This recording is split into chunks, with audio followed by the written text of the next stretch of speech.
नाज़रीन, RMI पारां हैदराबाद में ॻोठाणी औरतुनि जे आलमी ॾींहं ते सेमिनार कोठायो वियो। समाजी तंज़ीम इंस्टीट्यूट फॉर रूरल मैनेजमेंट पारां ॻोठाणी औरतुनि जे आलमी ॾींहं ते हैदराबाद जे मक़ामी होटल में सेमिनार कोठायो वियो। सेमिनार में IRM जे चीफ एग्जीक्यूटिव रोमी सईद हयात, रीजनल मैनेजर काशिफ सिद्दीकी, समाजी अॻवान ग़ुलाम अली जारेको, PTI अॻवान अनीसा वलियोला, PSP MPA तस्नीम नुज़रत शीरी, मलका खान टंडोजाम यूनिवर्सिटी जो प्रोफेसर इस्माइल कुंभर, समाजी अॻवान मुस्तफ़ा बलोच समेत समाजी मर्दनि तोड़े औरतुनि वॾे अंग में शिरकत कई। सेमिनार में ख़िताब कंदे मुक़ररनि जो चवणु हो त पाकिस्तान में शहरी तोड़े ॿाराड़ी जे औरतुनि जी हक़नि लाइ तमामु घणा कानून ठहियल आहिनि, पर उन्हनि ते अमल नथो कयो वञे। पाकिस्तान में औरत 18 कलाक कमु करे थी, पर पोइ बि औरत खे मर्द जी भेट में कमज़ोर सम्झो वञे थो ऐं उन जे इज़हार जी आज़ादी ते पाबंदी मड़ी वञे थी। इन सूरत हाल में बि IRM औरतुनि जे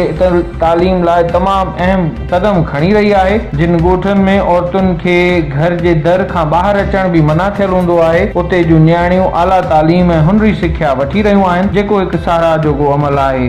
हिननि जो चवणु हुयो त पाकिस्तान में औरतुनि जे तालीम में इज़ाफ़ो थियो आहे ऐं उन्हनि खे वधीक एम्पावरमेंट करण लाइ असां सभिनी खे वधीक असराइता क़दम खणणा पवंदा।